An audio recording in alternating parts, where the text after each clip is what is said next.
Welcome, brave warriors, to the grim darkness of the future. In this episode, we delve deep into the thrilling universe of Warhammer 40,000 as we explore the long-awaited 10th edition. Prepare yourself for a journey through a dystopian galaxy where humanity fights for survival against alien horrors, twisted demons, and even its own corrupted brethren. From the towering might of the Adeptus Astartes to the cunning tactics of the Astra Militarum, Warhammer 40,000 is a tabletop wargame that pushes the boundaries of strategy and lore. Join us as we uncover the new rules, factions, and narratives that define the latest iteration. Whether you're a loyal follower of the Emperor or an agent of chaos, this episode promises to be an exciting expedition into the ravaging universe of Warhammer 40,000 10th edition. So grab your codex, brace yourself for war, and let the battle commence. I'm John Merritt. I'm Rob Nothing. And we've got Warhammer 10th edition. Warhammer's been around for what, 30, 40 years? Just about 40, I think. They're going to have their 40th coming up here in 2, 3, maybe 4 years. 2027. Creator was what, 87, you said? Yeah, I believe so. So that's quite a while. So you had started on... Okay, so it's been 10 editions. About once every 3 years, they come out with a new edition. Now, let's go ahead and recognize one fact about Games Workshop that I like before I go on a rant about what I don't like. One thing I do like is that the miniatures have remained consistent throughout the entire series, throughout all editions. Yes. It's the same miniatures, generally speaking, the same molds. You know, obviously you got the beaked helmets versus the regular helmets. I get it, whatever. But still, it shows evolving technology, evolving styles, and so on and so forth. That's great. So as long as I can still use my miniatures, I'm still in good graces, I believe, with Games Workshop. What bothers me is that when they change editions, everything that you owned previously is now useless. And this is not just unique to Games Workshop. For those of you familiar with the Dungeons & Dragons line, every time they shifted editions, it was a radical shift for the most part. You know, first to second edition was not that radical, but second to third was pretty radical. Third to fourth was a complete change, and fourth to fifth was a change. I'm hearing rumors that fifth to whatever they're calling the sixth edition is going to be a pretty radical change too. So I think, you know, what gets me again about this idea about new editions is the stuff that you have beforehand, including miniatures, is now useless. Yes, and they have said that in 10th edition. 10th edition, they have revamped the game. Rule-wise, it's evolved a little bit. The rules have not changed that much since 9th edition. They did move some stuff around. They've adjusted some keywords. But the radical change is in the armies. And in this edition, they really said, look, we listened to your feedback, and we made changes to the army. They addressed the power creep that happens, like when new codexes come out. You know the old saying, "He who has the newest codex has the best army." I've heard that from a few people. Even Games Workshop is aware of that. They call it the power creep, and they're hoping to address that. Games Workshop's under a lot of competition right now, because there's a lot of games out there which are really good, which they are competing against, which has caused them to say, here's our core rules, free to download. Here's our indexes, free to download. I did not know Games Workshop knew how to put those words together in that order, free to download. So I was kind of impressed. That is unique.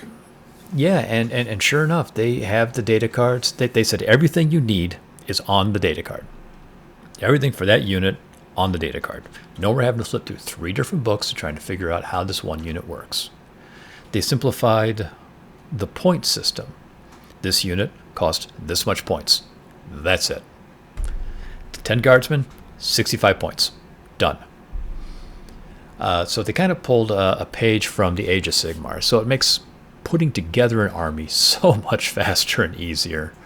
Yes. Than saying, here's the base, then here's the options, then here's that, and then mat them up. And you go, okay, well, I think I want this configuration, well, this point value, and then it's this Tetris game of trying to get the points, crammed into the 1,000 or 1,200 or 2,000 point game you're playing. I used a program called Battle Scribe to put my armies together, which made it so much easier, and that really saved me in ninth edition, 8th edition, putting together armies, it was so much easier using Battlescribe, but I don't want to have to use a third-party program to do this. I think And what I see sorry, go on. happening with, yeah, my apologies, but I think what I see here happening with Games Workshop is, and in miniature gaming overall, is that card-based data file that Yeah, seems to be. I love it. Yeah, if you have everything on a card in front of you, and then any upgrades. Now, this is I don't think you can correct me if I'm wrong. I don't think Games Workshop went to this step though. And then if you have an upgrade, It's my favorite thing to do. Yeah, and I think a lot of other games, like for example, you and I have been talking about World of Tanks for a while. Yes. That game, or for example, X-Wing. X-Wing is probably more familiar. To X-Wing is audience. fantastic for it. Yeah. Yeah, you have your card, and then you have your upgrade card. So everything you have is right there. Yes. And if your upgrade gets destroyed, you take the card, you turn it over, or whatever the case may be. You're not searching through codex after codex or rule after rule. It's laid out in front of you. Make the game play a lot easier. I agree. Yeah, and in 10th edition, they've addressed that. They've even warned you. They said, look, you want the index cards? We have them for sale if you want them. And I'm right there. They're like, these are free to download, and these will change. So they're going to be watching the games. They're going to be watching the metadata from all the different games, watching the win ratio and rebalancing things out because they want a balanced strategic game. It's in their own best interest to do so. So they're warning you. These will change. And if I can go ahead and once again, I feel myself, almost, saying stuff that I don't like to talk about, which is things I like about Games Workshops, but I have to admit it. They are trying their best to try to figure out ways to make the game balanced, where it doesn't come down to me min-maxing my forces. It comes down to a combination of, and you mentioned this. What was your percentage?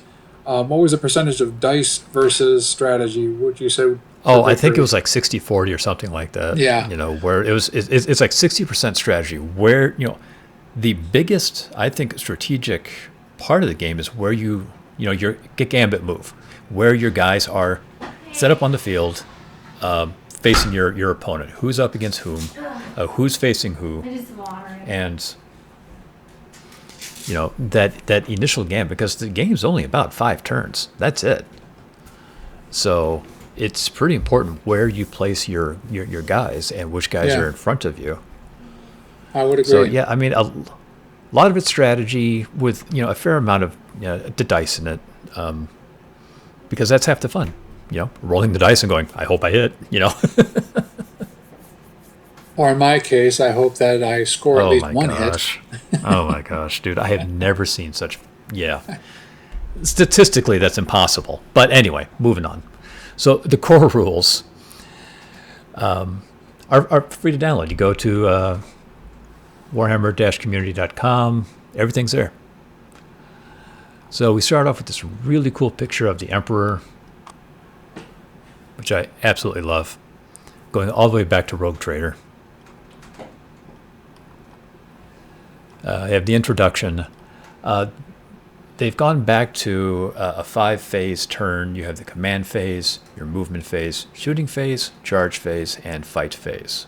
Well, if I can interrupt real quick, you just made a brief mention going all the way back to Rogue Trader. The illustration is beautiful. I mean, I really feel like they're trying to go ahead and recognize those who have been playing the game for a very long time, and this is what the game looked like to us. Mm-hmm. So that's a great illustration. So I'm sorry to have interrupted, but that's all right. That. So if you notice in the turn phase, they've removed the psychic phase. It's gone. Yes. Which I think is great. Because I always felt bad going up against army, because in your army you were like required to have a psyker if you wanted to do a deny the witch. If you wanted to deny your opponent from using that psychic ability, you needed a psyker. It almost required it. And if you were the Necrons who didn't have anything, you were kind of screwed. Right. So I was happy to see they took it out. In fact, what they did was they took the psychic abilities and they just simply interweaved it into the character itself. So the character or model does have psychic abilities, And these abilities are done at certain phases in the game. Like this ability is only done at the command phase, or this ability is only done at the a shooting phase. It's only done at certain phases within the game, which I think is really slick. Now, do I have a mistaken impression about when I did a quick overview of this? The psychic powers are now used in whatever phase that they apply to. So if it's an attack, it's used. If it's a like a melee, if it's a close combat attack, it's used during that phase. If it's a shooting type, so yeah, that's what they're doing now, aren't they? Yep. And there's no more deny the witch. It's just another way of attacking or buffing. A unit. So there's no more denying the witch. So we then start off with the core concepts. I'm not going to bore everybody with this. Yeah, because if you're a Warhammer 40K fan, you understand this. And I think what we're trying to do with this episode is just point out the things that I think are positive and kind of give those who may not be aware of what's going on an idea about what changes are upcoming. And I think the psychic stuff is probably the most important to mention, as well as those data cards that you brought up. Yeah, because I no longer have to have like a notebook. I just have my 6 data cards with the units, and I'm good to go. Or I print them out, and then I could write on them. Yeah. So armies, units, data sheets, the rules. The rules you will need to use your models in games are presented on the data sheets. Each unit has a data sheet. You will need the data sheet for all the units from your army. You can find out more about the data sheets on page 3738. So anyway, those are the indexes. We start with unit coherency.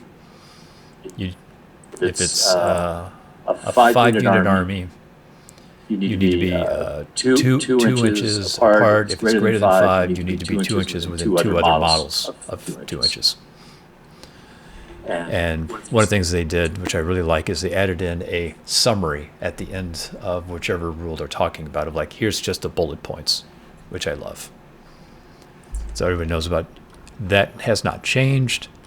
Engagement range, I did highlight. This did change. Engagement range represents the zone of threat the models present in their enemies. While a model is within 1 inch horizontally and 5 inches vertically of an enemy model, these models and their units are within engagement range of each other. Because I think the engagement range in the older games, I think, was like 2 or 3 inches. Right. This one, 1 inch. 1 inch is engagement range. Engagement range being hand to hand. And that could vary depending on the type of unit that you had. I mean, if you happen to have, this rather large, Tyrannid, their engagement range is probably going to be a little bit bigger than, or a little bit longer, I suppose, than, say, do they even have rattlings anymore? Well, anyway, I'm going to say rattling and hope everybody... Rattlings? Oh, yeah. Yeah, it's in the Imperial Guard. They're snipers. And measuring distance, we know how to do that. Determining visibility. This one has always been a stickler for me. In 9th edition, they said if the unit can see one model of the other unit, the unit is then visible. So in here, they define it as, if any part of the model can be seen, it is visible. If any model in a unit is visible, that model's unit is visible. Model unit visible. If every facing part of a model can be seen, it is fully visible. And then unit fully visible. If every model in a unit is fully visible, the unit is fully visible. This is a rather interesting, shall we say, nuance. And, it's a way to make the game play easier, but so you're telling me that if I can see the helmet, it's just the same thing as if I could see, everything above the torso. Or if I can see one guy, I can see all 5 of them. Or if I can see 3 of them, I can see... It's a very easy way. Yeah, it's a little confusing. Yeah, I don't know. See, for me, it's a little confusing because, the very top picture says this is an example of a model that's visible. Mm-hmm. Well, what if the other models are behind cover? Does that mean well, no, I guess, we see he's partially in cover, but then the next picture below it says, if I can fully see one model, then the unit is then visible. So, Yeah, so it's like I said, it's very strange. So if I can see the helmet of one of those Space Marines in that yeah, illustration, does that mean I can fire yep, at that whole unit now? sure looks that way. Yeah, it's just Well, it says there, if any part of another model can be seen from any part of the observing model, that model is viable to the observing model. Clear as mud. sure. Now, I do have to say they did come out with like a rules FAQ, and they have some nice pictures on explaining what's visible and what's not visible, which we can maybe do at a later time. Right. So here's the dice. We all know the 1 to 3. Rerolls. We all know about rerolls.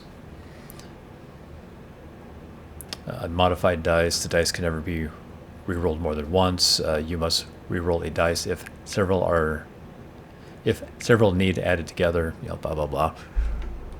Sequencing the battle round. Here we go. We have the command phase. Both players muster strategic resources and test your unit's battle readiness.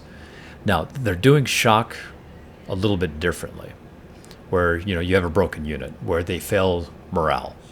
Mm-hmm. So if you fail morale, you don't run back. You don't flee. You don't lose models anymore. Instead, the unit is considered to be in shock or something like that, a failed morale test or a failed battle readiness test. We'll go over that later. But in the command phase, this is where you rally. And every unit has a leadership ability. You roll 2 dice, it's equal to or greater than, and you pass. That's it. Done. Then you have the movement phase. Then you have the shooting phase. Again, that hasn't changed much. You have the charge phase and then the fight phase, and that's it. No more morale phase. Gone. No more psychic phase. Gone.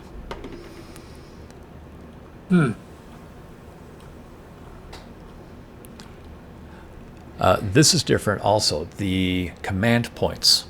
You get a lot less command points in 10th edition. In fact, you actually start the game with 0. So each phase, either I'm just going to use baseball terms. So the top of the first turn, each player gets 1 command point. The bottom of the first turn, each player gets 1 command point. So each turn, you will get a total of 2. But you only get 1 point per player. So I go first, we both get a command point. Then it's your turn to go in the first. We each get 1 command point. Then we roll for battle shock. So if any models have failed their battle shock test, this is when they rally. It either is equal to or greater than the unit's leadership, and it passes. If they are battle shocked, their objective control goes to 0. And you cannot place stratagems on them. And if they fall back, then they must take a desperate escape test. Basically, you roll a d6 on a 6d. You lose a model for every one you get. They're just dead because the enemy struck you down.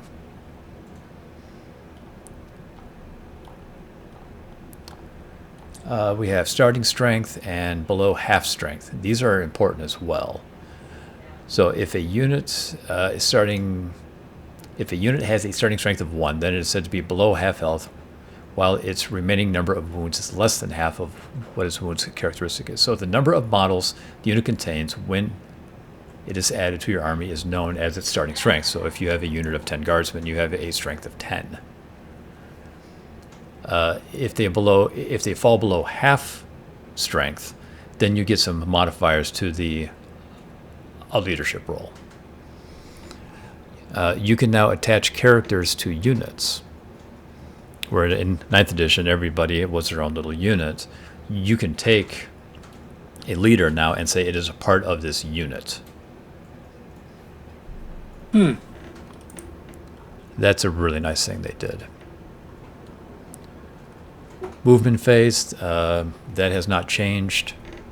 You're able to do a normal move, an advance, a fall back, or remain stationary. Has not changed. Your advance move, it's your movement plus d6. Fall back moves. If you fall back, you cannot shoot or declare a charge in the same turn. Hasn't changed. So if they fall back, they're just essentially running back until the next turn.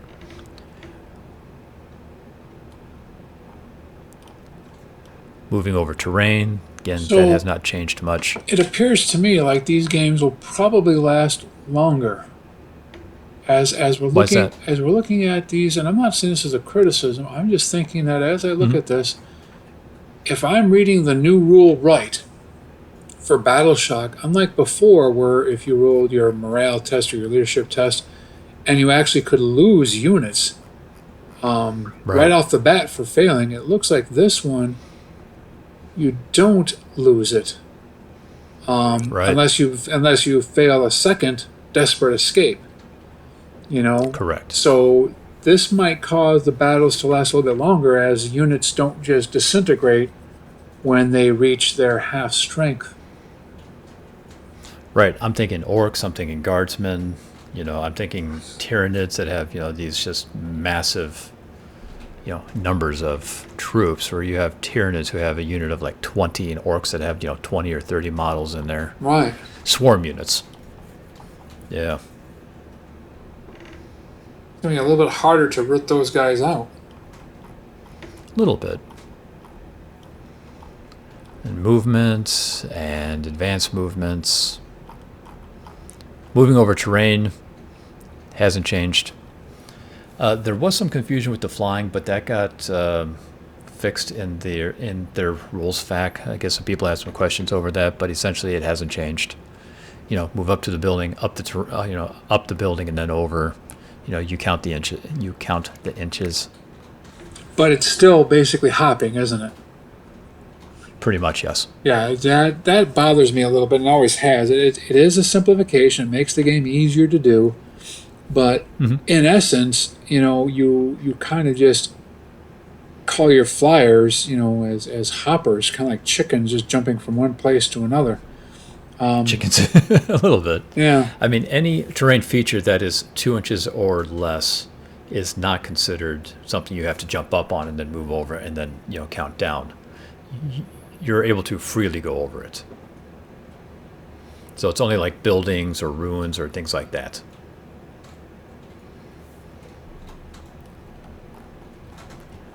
Then we have the reinforcement stage. Again, hasn't changed much.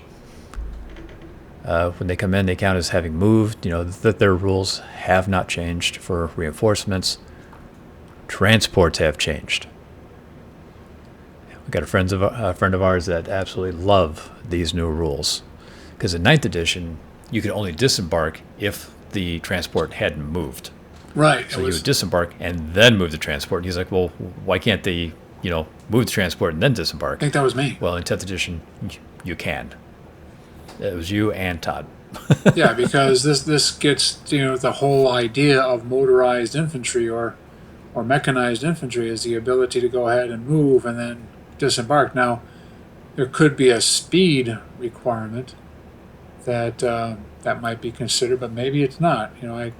I find it slightly illogical to allow, say, a vehicle to fly across the battlefield at 30 miles an hour and the troops suddenly jump out. But then again, this is an abstract game. Maybe they're just locking up the brakes and coming to a screeching halt, and then everybody's jumping out. So I withdraw that objection, but it is much needed in the game, because it does make transports a very effective battlefield weapon now, rather than just a bunch of carts. Yes. So now you're able to move your 30 miles an hour, get to where you need to go. The guys can disembark, or the unit can disembark, but they cannot move because the movement has been considered. They have been considered moved because the transport moved. But what's important Now, if the transport hasn't moved, then they can get out and perform a normal move. What's important though is they can continue to do something else, like for example, shooting. Yes. Mm-hmm. And that actually argues the question: can they charge? If I disembark here, because that's not moving technically, that's a different. This is a different action, so that's interesting. Move the unit, disembark, and then charge. That would make orcs extremely interesting. I'm sorry. No, you are correct. If the transport hasn't moved and they disembark, then they act as normal, which means that they can move and charge and do whatever. But if the transport has moved, that is considered the unit's movement. Oh, I see the rule right there. I misinterpreted that. Yep. Such a unit also cannot declare a charge. Okay, yeah. Darn it. Right. I don't know. I found that to be kind of engaging with the idea that my troops could be on a transport and then just pour out and assault somebody. But now I can see the game balance would be thrown off by that. So I don't have a problem with that prohibition. Destroying transports. What happens to the guys within? Roll a d6 for each model that, disembarked. The model would suffer 1 mortal wound. In other words, if the transport's destroyed, you immediately disembark. Right. And then you roll to see who dies. Which is interesting. In the shooting. Because, and I don't know. I find it interesting that no matter what's in the transport, no matter what kind of transport it is, everybody's treated the same. A roll of 1 gets you 1 mortal wound. That's it. Interesting. Yep. Shooting phase has not changed much. Select targets, select eligible unit, select target, make ranged attack, repeat for next eligible unit. Has not changed.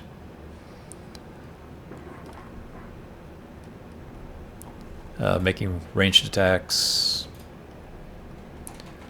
One of the things they did do, which I really like, in the data cards, once you look at them, is they moved the location of the weapon skill and the ballistic skills. It's no longer in the unit's statistics. It's down by the weapon that they use. So some weapons may hit easier and other weapons may hit a little harder or maybe a little more difficult to hit with. So they're able to adjust the weapon score based upon the actual weapon for that unit, which I think is pretty slick. Plus, it's right there. You don't have to look anywhere else. You cannot shoot within engagement range unless you have a pistol. That's nothing new. Making attacks. All of this is exactly the same. It's interesting if the that strength equals that the a lone operative rule. I don't think is that a major change. This is something you'll have to tell me. Where you can't shoot at somebody. I'm still on page 19. 19? Yeah. Okay. So it says here, lone operative. If I got some, leader or something like that, you can't be selected as a target of a ranged attack unless you're within 12 inches. Correct. Is that a change, or is that pretty much standard? No, that's new because in 9th edition you couldn't attach leaders to units. In fact, in 8th edition you couldn't do that either. This is new. This unit can only be selected as the target of a ranged attack if the attacking model is within 12 inches. Okay, so stay 12 inches away. Big guns never tire. I think that rule is new. If I have a big vehicle kind of. or a monster, I can continue to shoot even if I'm engaged in a melee. That was in 9th edition as well. Oh, was it? Okay. But you have and you have a -1 to hit. That's it. Making attacks is the same. If your strength equals the toughness, it's a 4. If the strength is greater than the toughness, you're wounding on a 3. If it's twice the amount of 2+, this has not changed. Whoops, let me get that in there. Strength at half the toughness, you're wounding on a 6. So 6 always wounds, a 1 always misses. Allocating attacks. You allocate an attack on a model until it is dead, and then you move to the next one. Now, this has always been kind of a confusing one. So the way wounding works is if I hit you 3 times for 3 damage each, the unit doesn't take 9 points of damage. 3 models take 3 wounds. So at the most, you'll only lose 3 models. The remaining points are lost. So if the models you're attacking only have 1 health, the other 2 points, or the other 2 points of damage, are just lost, unless it is a mortal wound. If it's a mortal wound, then you account for all of it.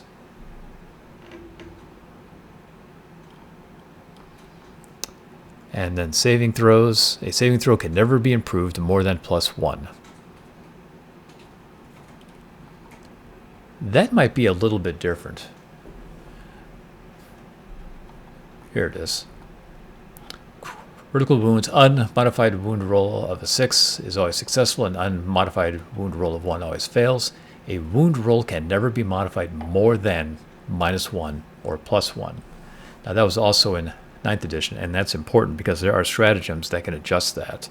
And if you overlap them, this rule takes...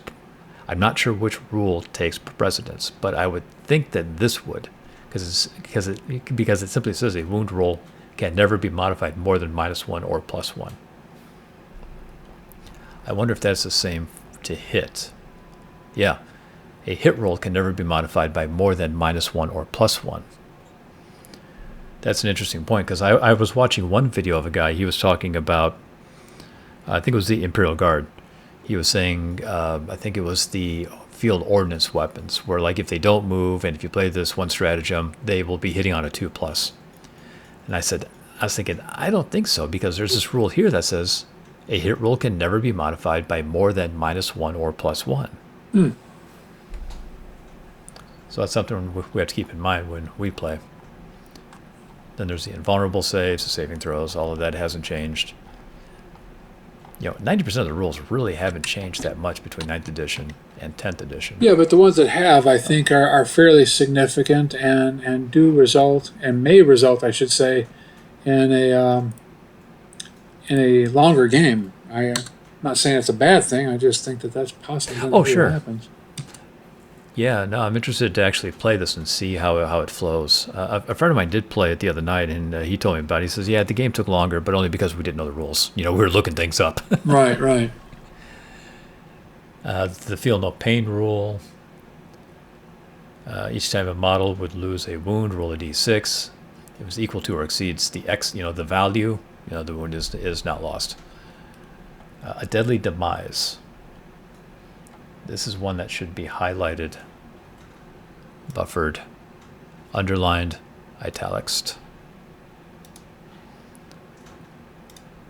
So this is basically when a vehicle blows up, you roll a d6, Right. Then everyone within 6 inches takes X mortal wounds. Most of the time it's a d3. I've seen some that are as high as a d6. Fast rolling dice. These have changed significantly. Significantly? Yeah. Assault weapons can be shot even if the bearer unit advances.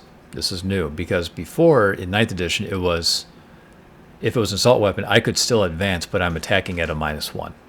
Here, there is no -1. So if it's an assault weapon, you can advance and still shoot.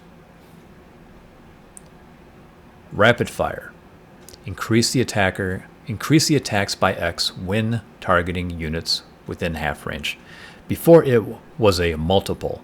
This is just simply saying add it. So much easier. If it's rapid fire 3, you're making, and if it is a rapid fire 3 weapon and they're within half, then you're rolling, 6 dice. Example, a model targets a unit that is within half range of a weapon of an attack characteristic of 1 and a rapid fire 1 ability. The weapon therefore makes 2 attacks at the target, and you make 2 hit rolls. So if it was a attack characteristic 1, a rapid fire 3, you would be rolling 4 dice if they were within half range. Where in previous editions, it was a multiple of.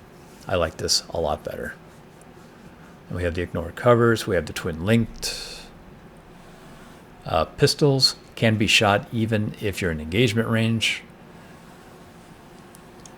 Torrent. This is a new one. This just says you automatically hit. That's it. So every flamer out there has the torrent keyword. Lethal hits. If you get a critical, you automatically wound the target. Then they have lance weapons. Indirect fire. This is big for us Imperial Guard guys. I can attack a unit even if I don't see it, but I do need someone to at least be able to spot it. If nobody spots it, then I have a -1 to hit. We have precision.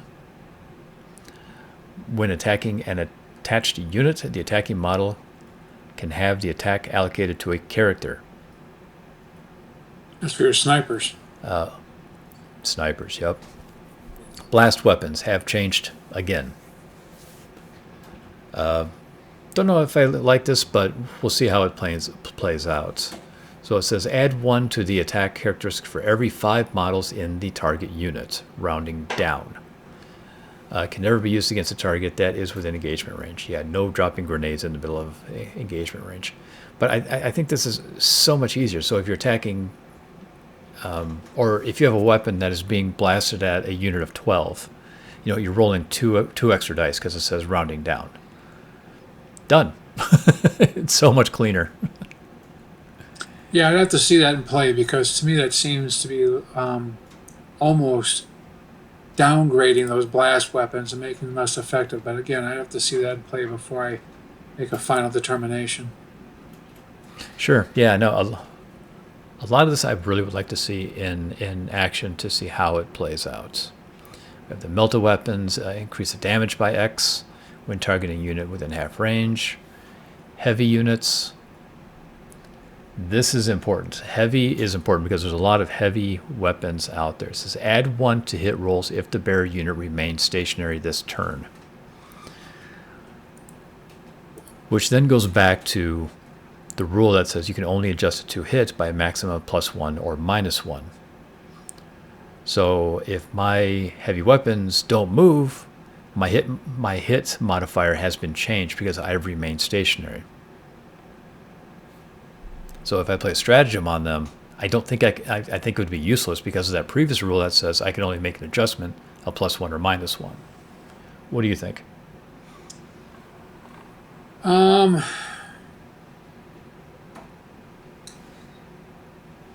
I think the limitation on +-1 is good, but it's going to go ahead and create problems because if I want to use a stratagem and I happen to have already a modifier of +or -1, then my stratagem is nullified in a sense. And again, where does this come down to, John? Comes down to the decision, a repeated decision to continue to use a 6-sided die for this game. But if that heavy weapon unit moved, let's say they moved their 6 inches, then you could play that stratagem card that gives them the bonus to hit so that they can move fire and not have that penalty. Which then almost cancels out the restriction or the it seems to me like it's there's so much that could be solved by going to a D10. Then you could have +or -2, and you could go ahead and have some more flexibilities and flexibility in how your modifiers are being used and how your stratagems are being used.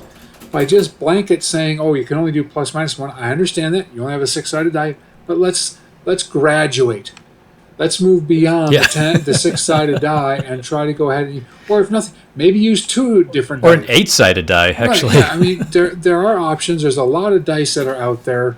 It's not hard to find these dice. I think it's a bit difficult to go ahead and see why they continue to insist on using the D6. Just my opinion.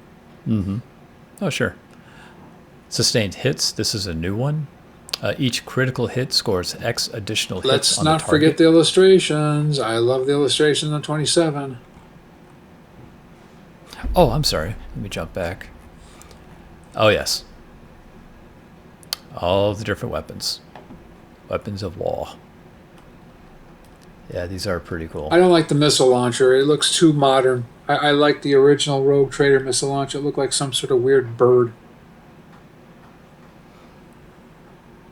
That was, yeah, agreed. Sustained hits, that's new. Anti, that's new as well. An unmodified wound roll of X plus, so you will see like anti-infantry 4 plus. Or anti-vehicle 5 plus. It just means they score a critical hit on that value or more. A critical hit automatically wounds. Yeah, that is kind of interesting. Anti-infantry or anti-chaos or whatever. Yeah, I kind of like that rule. That works out. Then we move into the charge phase. Again, has not changed, if at all. It does say you have to move into base-to-base contact with an enemy, if possible. Here at the bottom. Because in 9th edition, they said when you made a charge, the whole unit had to be within engagement range, or it failed. Here it's saying if the charge is successful, each model making a charge move less than equal to or charge roll must move into. Okay, yeah. So here it's saying each model that's making a charge has to be within base to base. So you better be close. Wait. So if you're not, those models may not participate? Wait, did I misinterpret that? I think the charge fails. Oh, okay, the charge fails. I think the charge fails then. All right.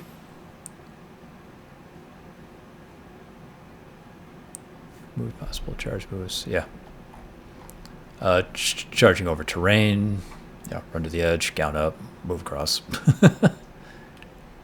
Flying models. That's going to make it tougher for charges, which is I have no problem with. You know, if I have a very large unit, I may not be able to go ahead and get all of them. Huh. Yeah, it's going to be interesting. Yeah. It would penalize your mass, units of orcs and such if I'm reading this right, and if we're interpreting it right. Could be. Fight phase. So you've made your charge. Both sides of the fight phase, players alternate selecting units. Excuse me.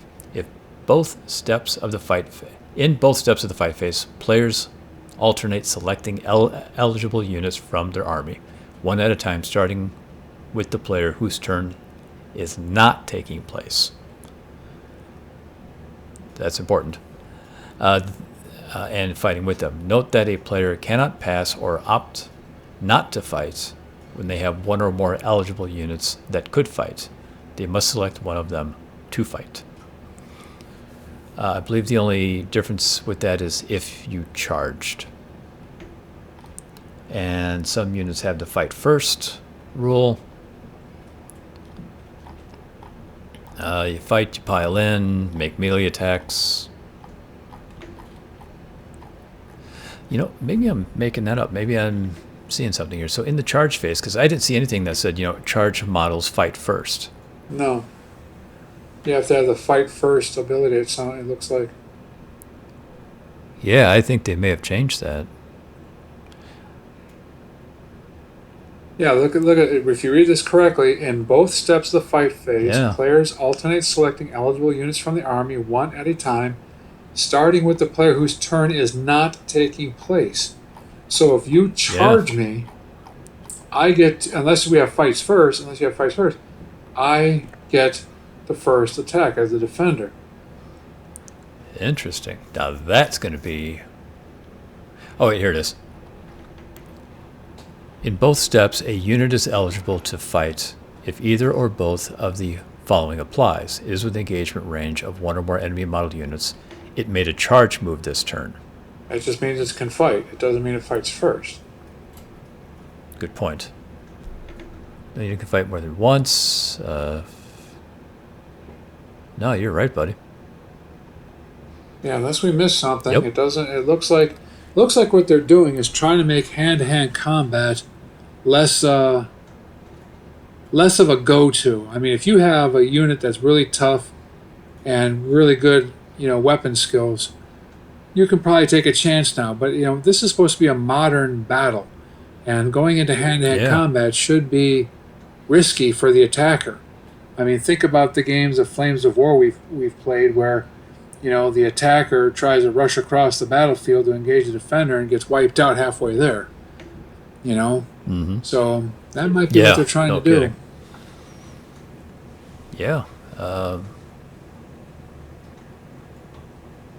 Yeah, I'm definitely going to dive into that part a little bit. The pile-in, make melee attacks, again, all of that has not changed. Love the artwork. Selecting targets. Attack models must either be within engagement range. Remember, engagement range is 1 inch. Unless you have a unit that's better than that, right? To the best of my knowledge, I haven't seen anything else. I mean, it only said engagement range is 1 inch. Base to base. I mean, if I have, a larger model out there with a larger base, then more of my opponent can actually go around my base. Because I think what they might be doing, and I'm just predicting here, is that some of your bigger units, like maybe a dreadnought or something like that, might have a bigger engagement range. I would hope so. Or if I happen to have a unit of Rough Riders, my lance might give me a bigger engagement range. So that means, in theory, I could fight you with some of my guys. You couldn't fight me back because I wouldn't be in engagement range because I got these longer weapons or bigger reach. Sure. If I'm reading this right. And then consolidating, that's the same. The data sheets. So here's an example of. So anyway, that's the turn. And that's it. I love it. I'm actually hoping these rules really streamline the process of a turn. Because I know once you're, a couple, 2-3 hours into a game, you start to get tired. It's like, I'm mentally tired. Whose turn was it? I don't remember. But here we have the data sheets. I mean, everything you need is right there. Front and back. Special rules, options. I like how they moved the number of attacks and ballistic skill down in the weapon profile. Makes it a little easier to find. And then they have the objective control points. Yep. So some units are going to be more effective in controlling objectives than others. Yep. Except if you're battle shocked. If you're battle shocked, they drop down to 0. And you can't play stratagems. And that's what the OC is. So yeah, that kind of makes for a different type of game. If I have a bigger, badder dude, and we're both sitting next to an objective, my bigger, badder dude has more OC and therefore technically would control that objective. Stratagems. Now, do you have all 75 stratagems in your army memorized? Only 74. Only 74? That one keeps eluding me. Right. They have stripped down stratagems because they want these to be something you play that makes a difference. Something that you need to use at a certain point in the game that makes a critical difference in the game. So during a 5-turn game, you're only going to get a total of 10 stratagems, or 10 points to spend on stratagems. I like the way they broke these out into the color code. If it's a green stratagem, you play this during either player's turn. If it's blue, it's your turn. If it's red, the opponent's turn. That's when they're played. Right. Which I really like, because that was always a confusion. It's like, when do I play these things? So we have our, command reroll, the counteroffensive, the epic challenge. Download the rules, take a look at these. But the point is, they have 3. They can be played at either turn. Yeah. They have 3 that can be played during your turn. and it looks like 5 that can be played during your opponent's turn. Guys, that's it. That's it for stratagems. Now, every unit has their own stratagems as well, which only have, and they only have about 6 or so, I think, for every army. It's not a whole lot. But they cost, 1 command point to 2 command points. Looks like the highest is 2. But stripped down. Very, very much stripped down, which I really like. Then we have your strategic reserves. Terrain features. Whether it's light cover, heavy cover, even these are just a data card. Yeah. So make it a lot easier. Yep. So, overall, first impressions, I'm impressed with 10th edition. I like the fact that they put the rules out there. Love the fact that they put the index cards out there. Hate the fact that they made all the old codexes obsolete, but that happens. Yeah. But there isn't anything stopping us from playing these older editions either. That is true. That they go obsolete, who cares? We don't play tournaments, so who cares? Very true. We could go grab 2nd edition if we wanted to and play. Rogue Trader. Or Rogue Trader.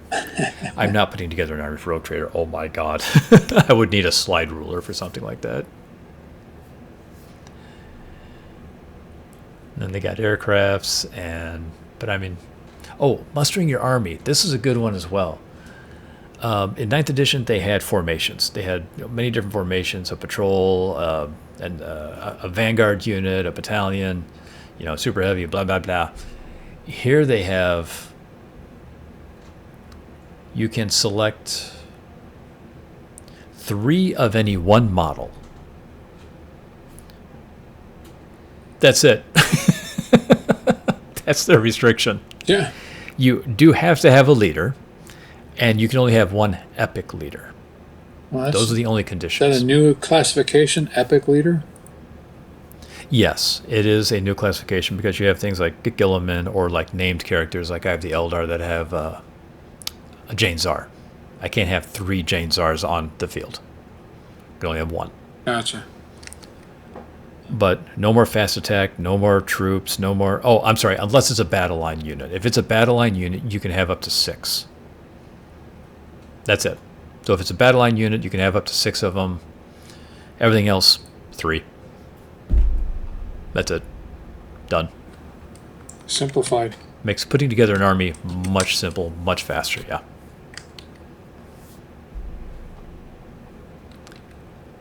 Well, we're going to have to see when they come out with the actual data cards if that changes at all. I'm not trying to, again, be the negative Nancy here, but I just don't see them remaining that simple and that straightforward for some reason.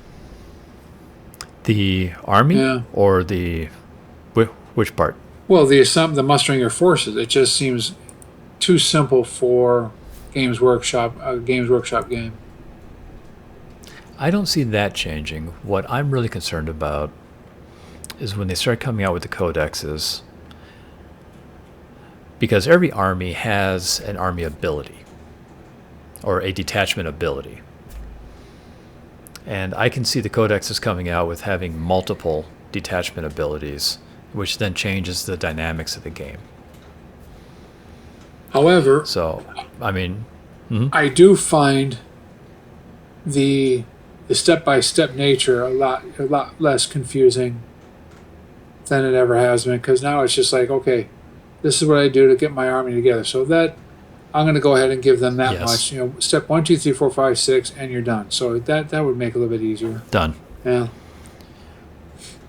3 of any one model, unless it's a battle line. Your infantry basically. Right. You get up to 6. You have to have a leader, and only 1 epic leader, like basically a named character. Right. Essentially, you can't have 3 emperors running around. They would be fighting each other. Huh, okay. So, I mean, overall, first impressions, I'm impressed. I'm excited to give it a try. Yeah. What do you think? Yeah. I mean, I'll give it a whirl, and I'll see where it goes. I'd just like to go ahead and find I'd like to go ahead and find out if these are going to go and stay kind of stable for the next few years before I can really make any sort of judgment here. So I'm gonna reserve my comments. Oh, I agree. For a couple more years here to see what happens, because there might be some people who say, "Oh, this is not good enough," or there might be people who say, "We want D10s." So we'll see what happens. And I'm making a D10 movement. right. Starting a protest. As we reach the end of this episode of Warhammer 40,000 10th Edition, we hope that our exploration of this iconic tabletop wargame has left you inspired and ready to embark on your own epic battles. And 10th Edition brings with it a fresh wave of excitement, with updated rules, and a continuation of the rich and immersive lore that has captivated fans for decades. Whether you're a veteran player or new to the grim darkness of the 41st millennium, this edition offers countless opportunities to test your strategic prowess and engage in epic clashes on the battlefield. Remember, the galaxy is a treacherous and unforgiving place, but it is within the crucible of war that heroes are forged and legends are born. So gather your forces, unleash the fury of your chosen faction, and let the saga unfold. May the dice roll true, and may victory be yours in the dark, unforgiving realms of Warhammer 40,000 10th Edition.